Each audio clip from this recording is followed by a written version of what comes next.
Hello everyone, I'm Silent Death, and welcome back to Kerbal Space Program Science Harder Campaign.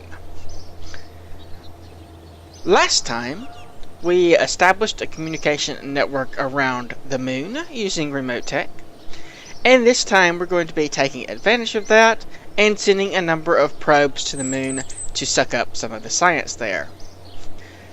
So first off, let's actually go over what I've done between episodes.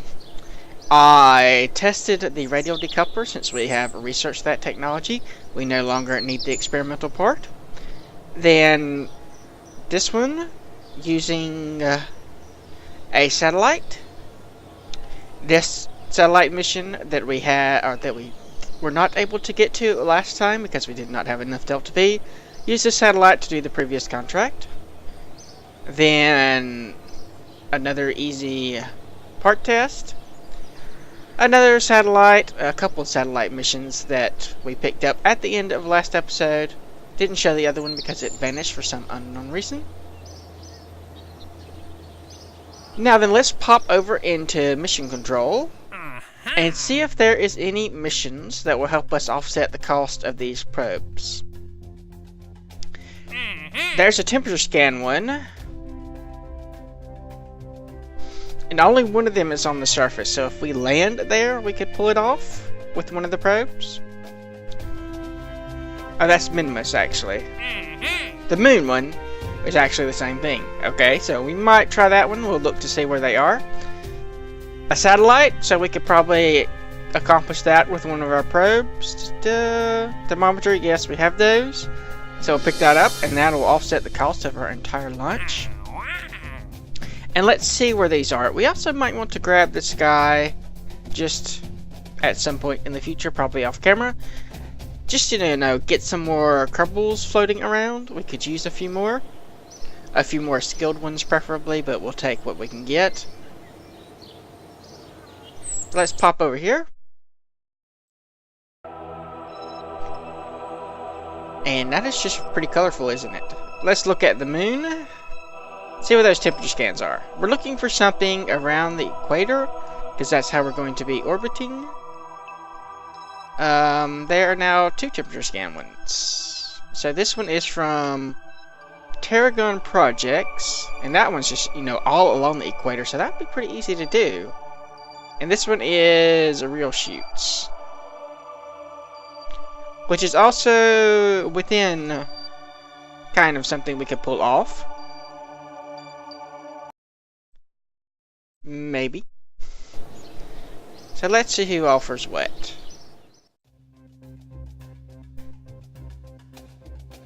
Temperature scans. This was the one that was easiest. So temperature scan on the surface. That's 106k.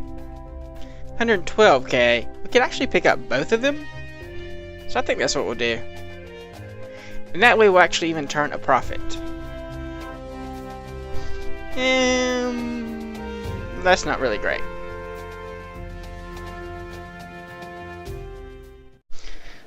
Alright, so let's pop over to the science thing and talk about some stuff. We have a few decisions we're going to have to make in the very near future. 4 basic paths we can go through. Well, really, one is a either or and then 3 more. So we can try researching this or just go for the other techs first.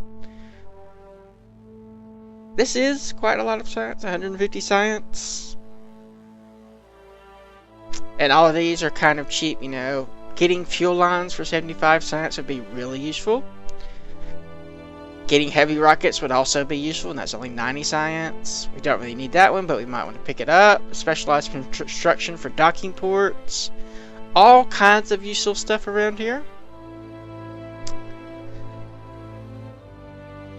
Or we could just go with the other stuff.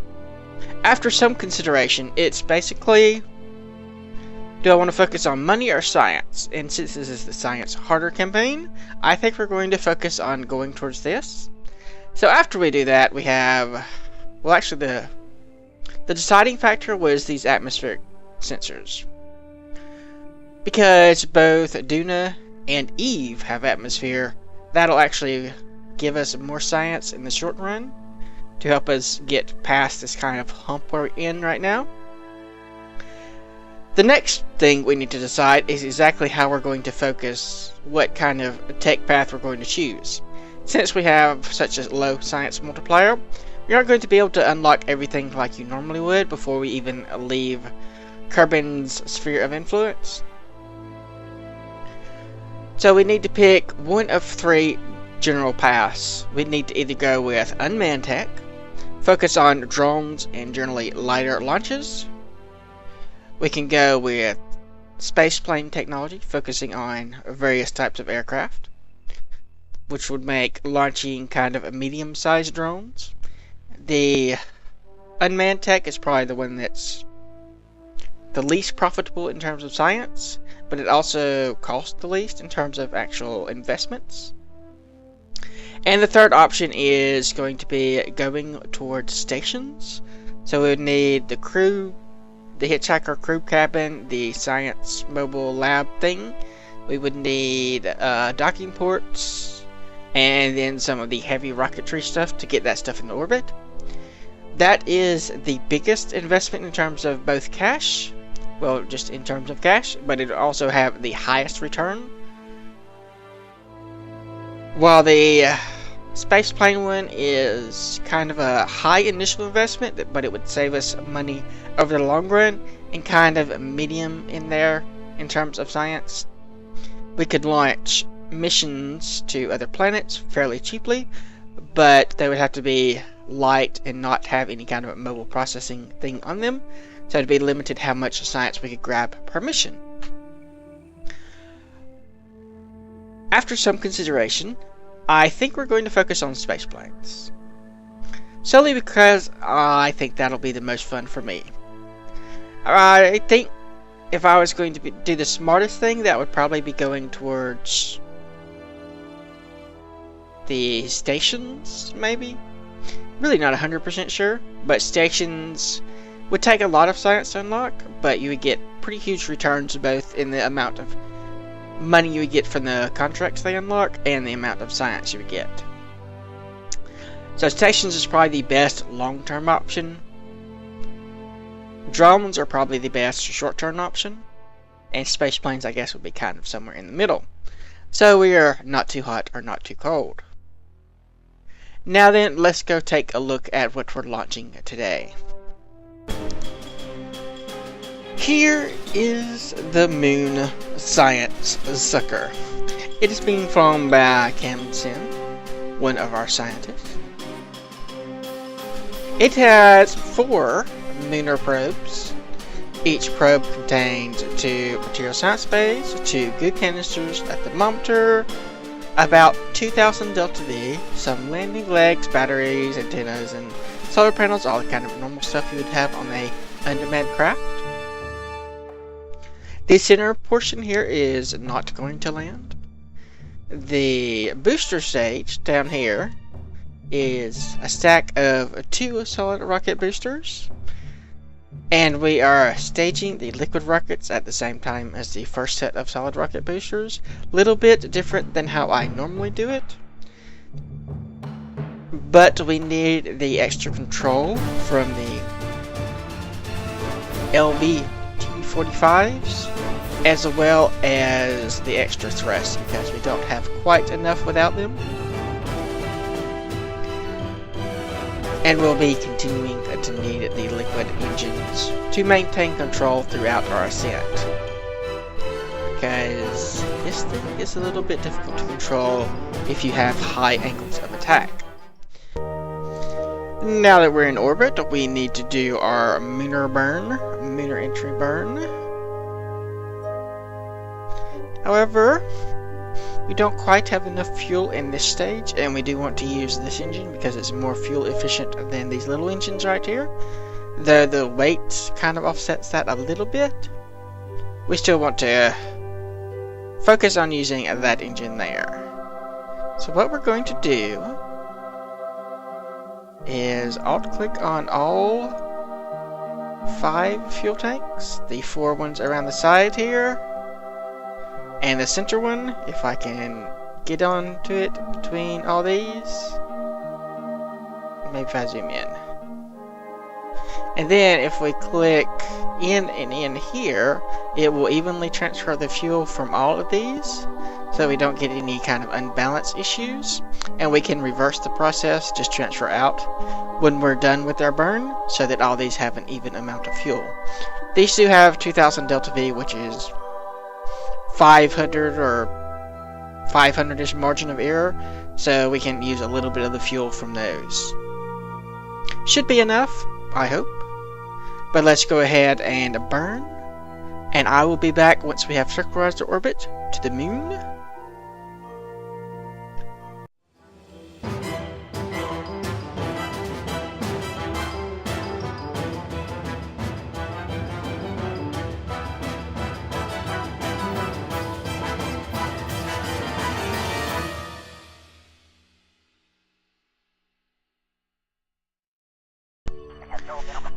We are in orbit of the moon, and we've also transmitted some science for science data around Kerbal. A little bit of money there, just had that sitting around.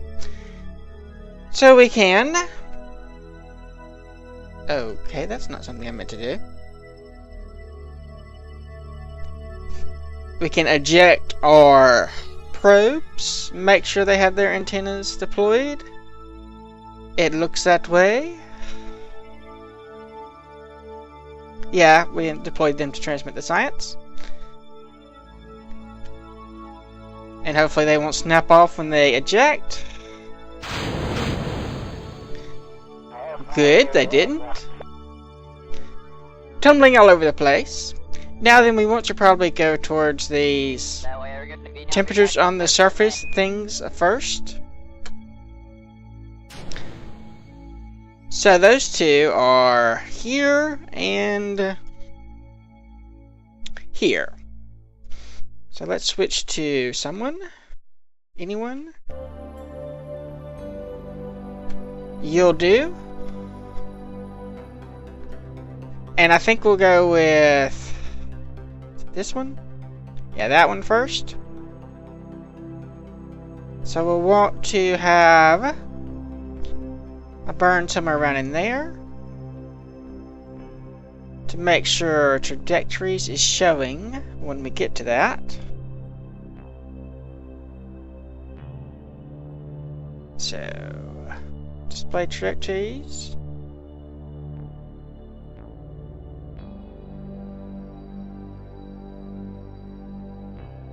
Might not be close enough.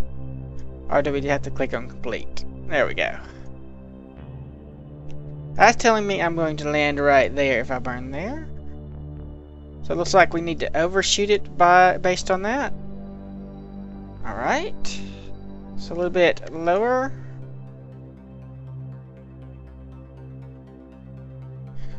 Then overshoot it a bit, we'll probably end up slowing down quite a bit when we go down.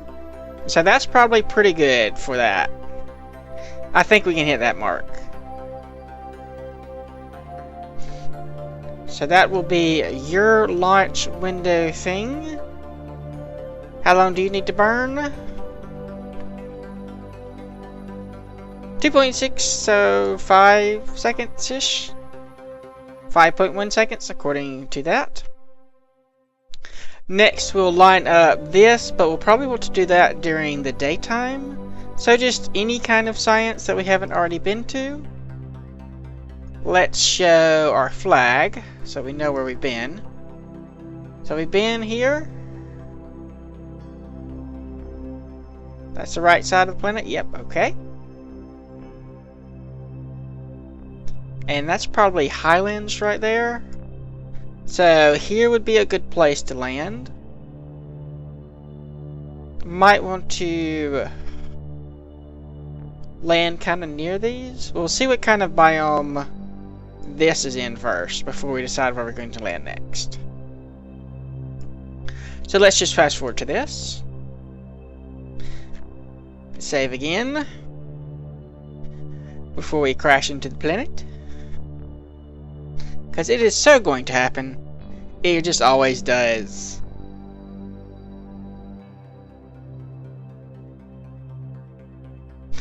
At least we'll be able to see our thing thanks to the mod that we have.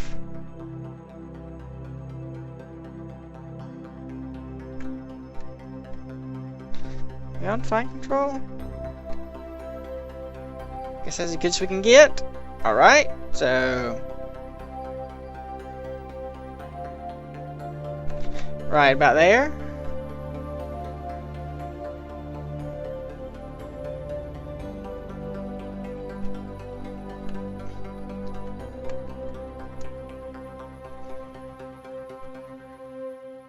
And... that looks pretty close. Maybe a little bit normal. A little bit more normal. No, that's about right.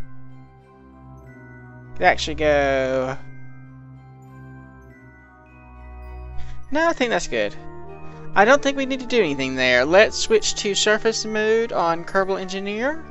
So we can know our impact time is 13 minutes. And our delta V is... or acceleration, I mean, is 16 meters per second.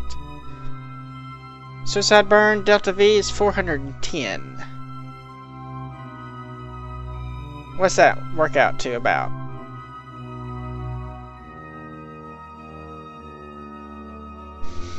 It's saying 30 seconds.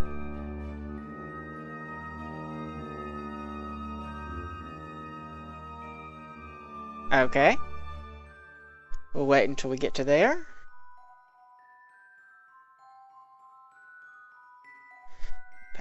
Impact time, 5 minutes, 3 minutes, 2 minutes, 1 minute.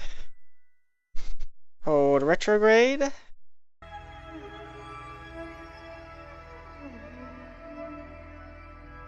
Do this to kill all of our horizontal.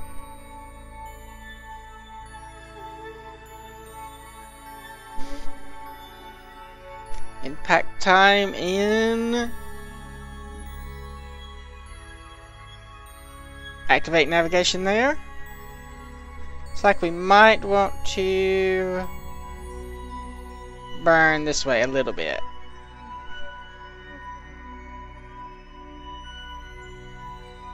Actually, that's the opposite direction we want to burn.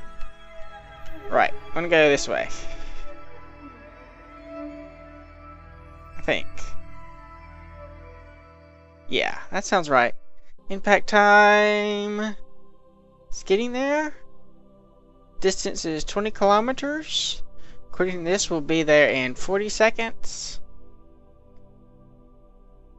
Impact time down to 45. Wait for it to get to 40 and start burning.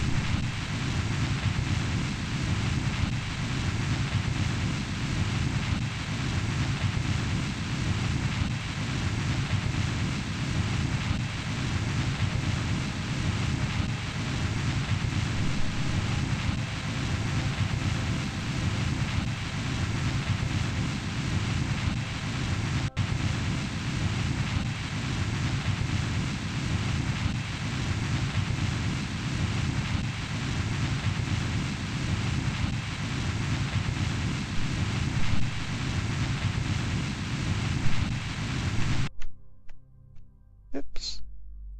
Okay. We want to burn a little bit more this way.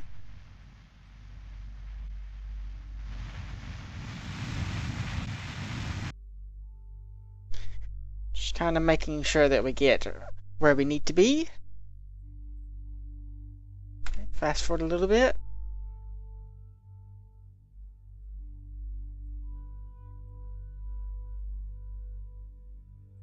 Okay, maybe a little bit further this way. I don't know how close we need to get. But apparently pretty freaking close. 37? I mean, that's really, really close. Do we have to get right up on top of it? 3,000. impact time in that. What's our delta V? Okay, 20 seconds, so about 3-second burn. I mean, if we get any closer, we're going to be right on top of the thing. Maybe we just have to be on top of our landed. I guess you do gear. That's the wrong thing. Gear. Oh, yes.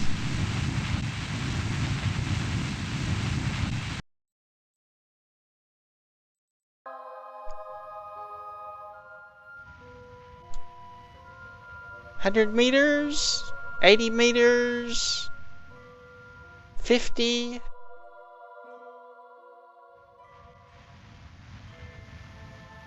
Switch to that.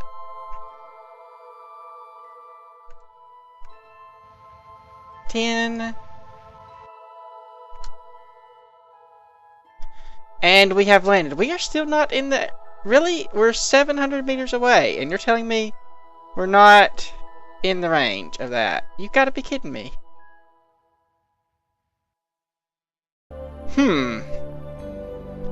Alright, we'll save here, and then hop a little bit further over. It's going to be that way, I guess. How accurate do we have to be on this?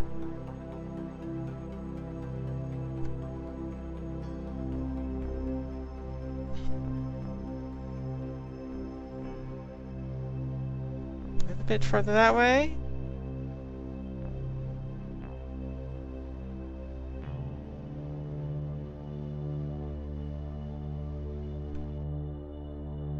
Now come on, if we get any closer, we're going to be on top of it.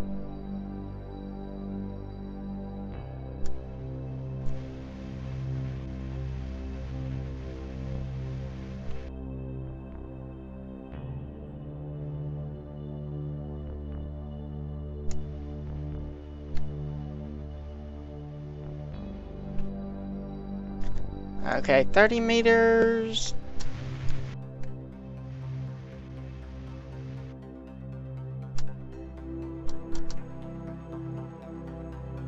Come on, don't tip over. Do not tip over. Excellent. Alright. So we can do that one.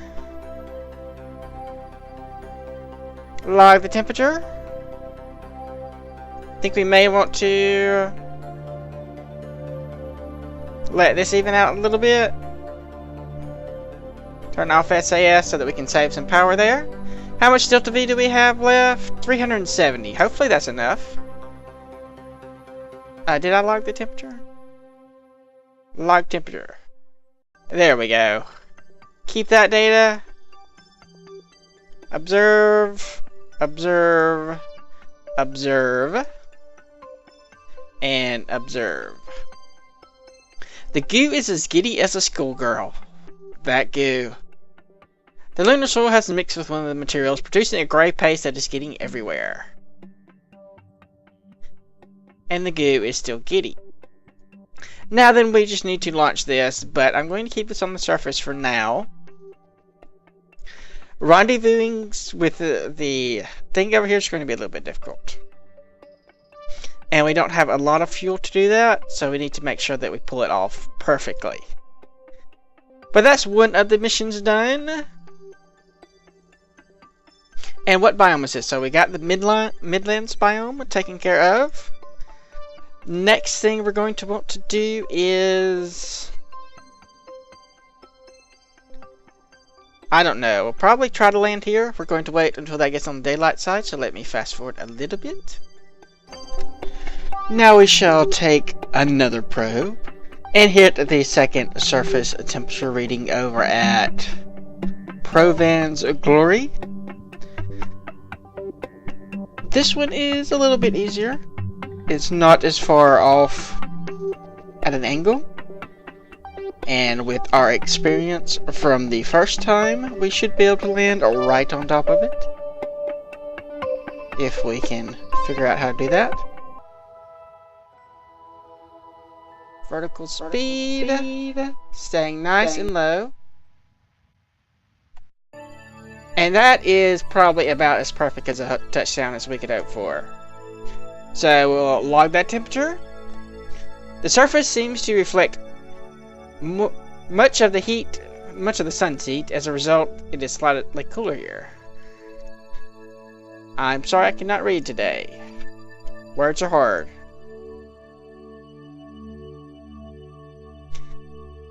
Already read both of these. And we have quite a bit more Delta V left. That's much better. But again, I think we'll save launching this later, because we may want to try to launch towards one of these and pick up them if we can't get them with one of our other orbital guys. I'm thinking we'll probably try to land one right here, hit this or this, and land one right there. What biome is this? That's the Midlands, and the other one was... no, the other one was Midlands too, wasn't it? So we'll have to send this somewhere else. I believe the other one was Midlands. Switch to...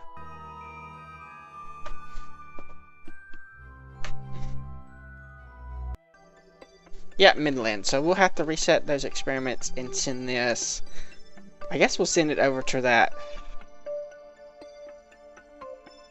where are we? We're right here. So I think this is a different biome. That might be the Midland Craters.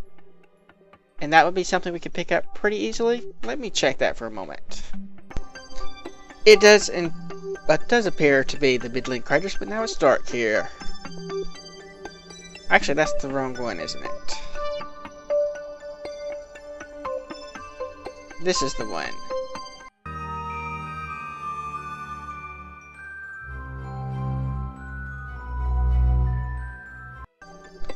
Go. So I want to go towards the 90-degree mark. Just a tiny bit now. Just a tiny little hop right over there. Until this changes biomes. Climbing. So we'll go over. Go very far over.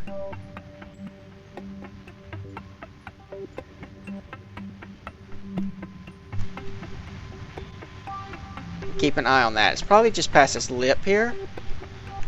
Let's see where trajectories is telling us we're going to land.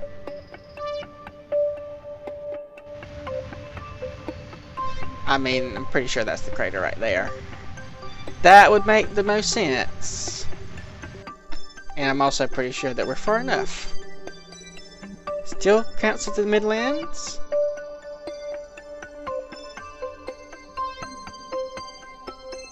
A little bit further. Cannot warp. Alright.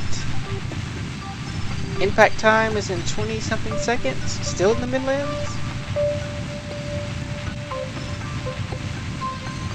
Okay. Just kind of hover a little bit here. Or slower descent a little bit. Really? Still in the Midlands? Okay. A little bit faster then.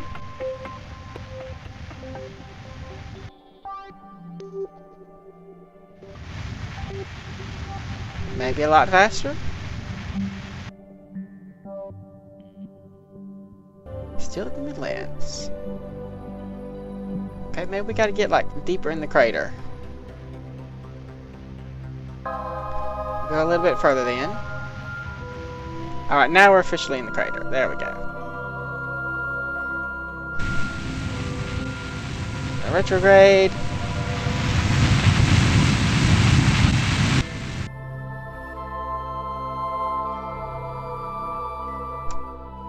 Kill our horizontal velocity.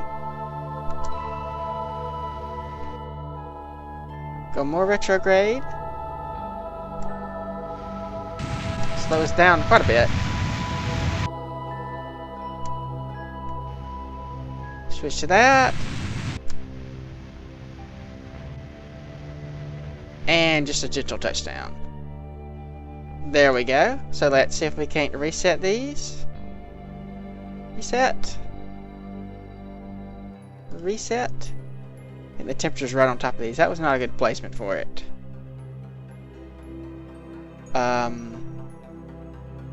Review the data. Reset. And log the temperature. There we go. Timer can't seem to make up its mind whether it's hot or cold. So that leaves us with, say we're down to 302. those experiments or those missions as being a little bit harder than I was expecting. The fine dust of the moon has intermixed. Read that one before. The goo seems to be less dense here. The goo still seems to be less dense here. For a moment, one of the materials reflects a black shape somewhere on the distant surface. That's an interesting one. Alright, so we'll keep that one there for a little while. And our next landing is going to be somewhere else. Again, I think we're going to go for this crater. We may actually do a double orbit so we can try to pick up all three of these with one craft and then land. We could do either this one or this one, so either of those would be pretty good. This one looks like it would be the easiest to pick up. That is 19 YM below 8,300, so we'll try to pick that one up. Let me fiddle with the nodes and I'll be right back.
I had forgotten that I had left that satellite that we used to complete the moon satellite contract that we picked up last episode. I left that in orbit with a thermometer, specifically to do those kind of thermometer missions. So it has finished all of the purple ones, and while we wait for the moon to rotate so we can do a few more, we have another launch window has opened up. And we're also going to have to revisit our KeoSat launcher that's on the longest contract, the longest satellite contract that has ever existed, or something like that. So we're going to use some of the money that we've been getting to first upgrade our VAB and our launch pad. So now we don't have to launch everything that's bigger than 30 parts from the runway. That will be an interesting improvement. And the first thing we're going to do is start working on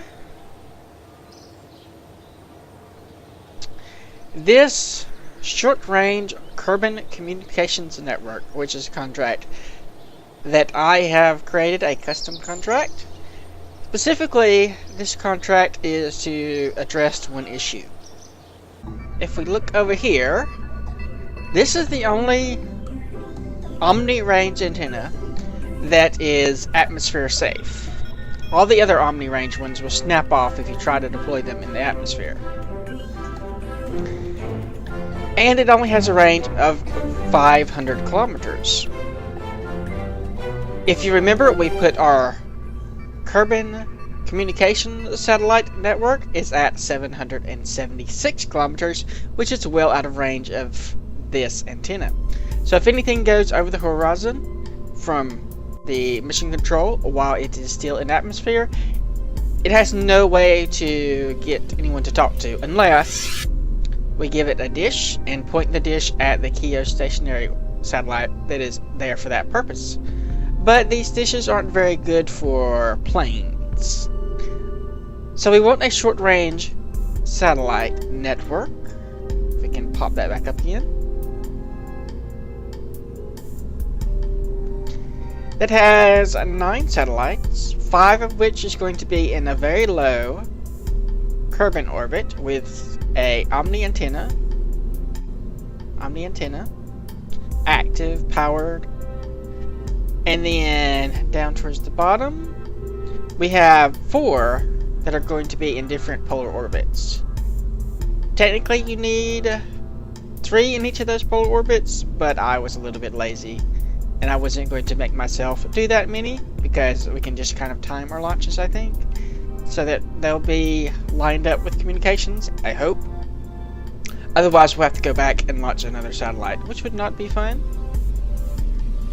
So we're going to focus on the polar ones first, and that is what this little guy is for. So we have an omni antenna, pretty long range omni antenna for what it's going to be doing.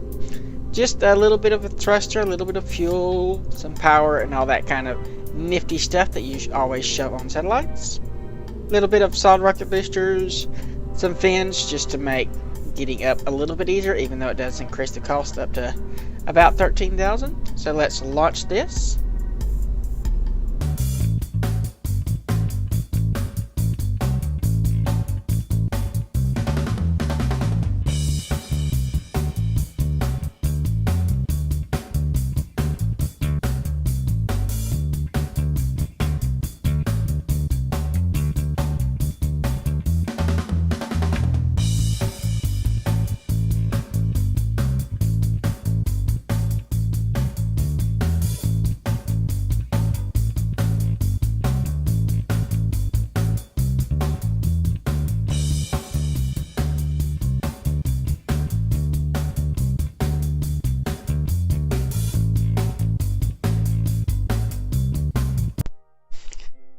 The satellites are more or less in orbit. They just have a little bit of fine-tuning to do. Oh, now then, we have to launch, or have to tweak the little node of our KSP launcher vessel to try to get out to this. So it's going to go to the moon orbit and then try to kick its orbit out a little bit further. So we got 2.2 seconds on either side. Speed up a little bit. And then just a tiny bit of a burn.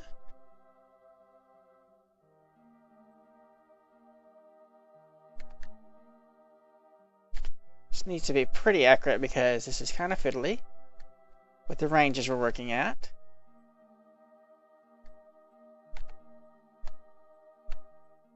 And I think that'll have to do.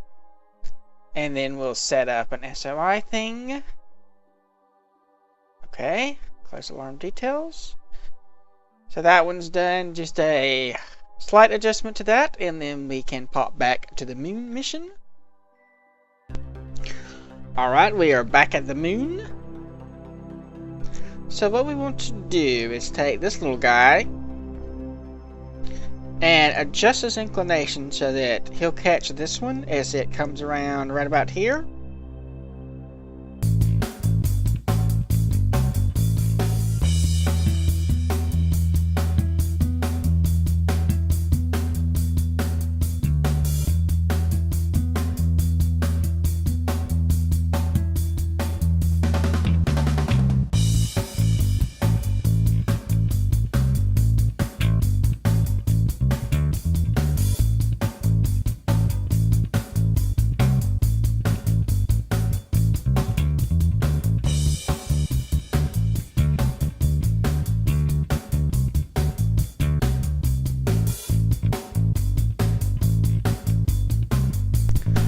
After we get the northern temperature reading, we just wait for the planet to rotate a little bit so that our lowest point in orbit passes over the last 2 temperature readings we need, just so that we don't have to keep making plane changes and burning all the extra fuel, because we're getting a little bit low on fuel in our little satellite, basic satellite here that's been hanging out and doing all these temperature readings for us.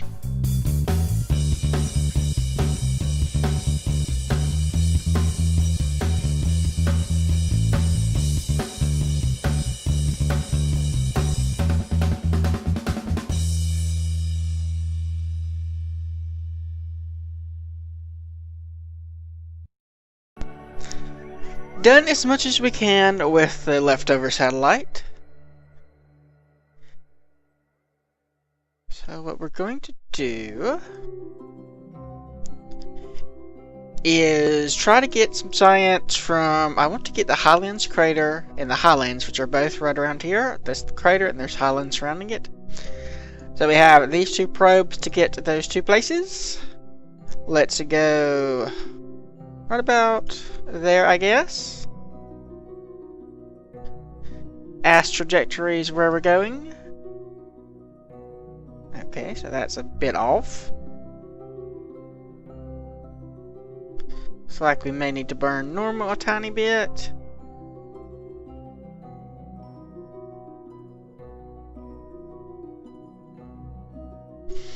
That looks about right. I think a little bit more normal. Get right in the center.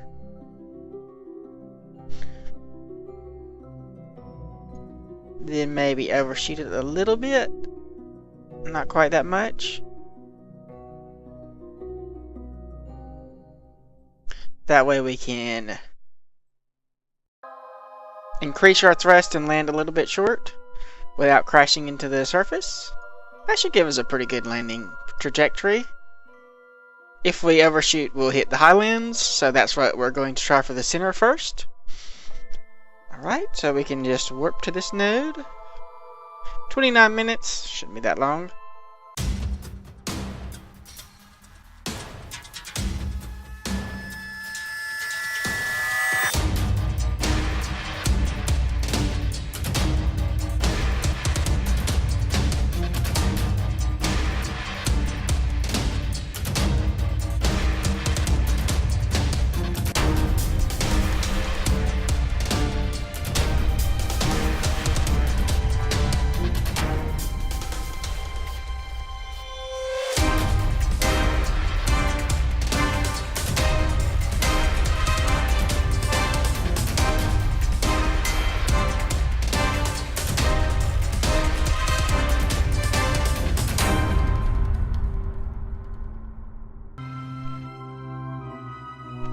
And then just a gentle plop down.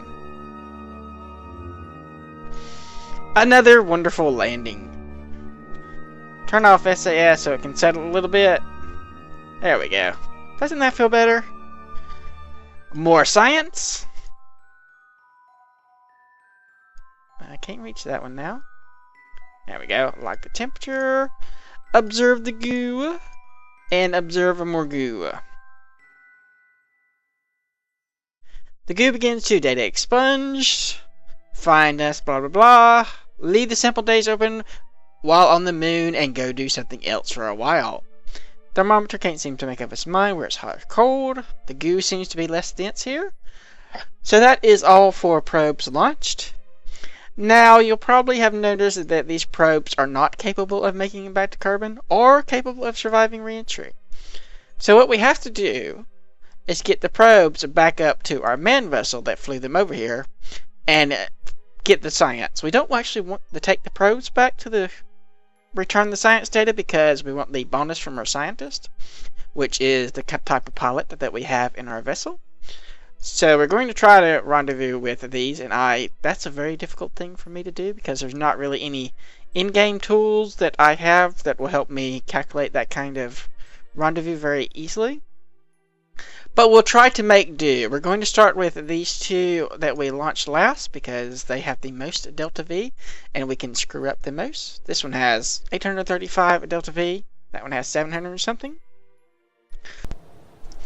We are actually going to end this episode here. Next time we will rescue the science from the moon. Between episodes we do have one more launch window for this launch thing. We have one more launch for this launch window.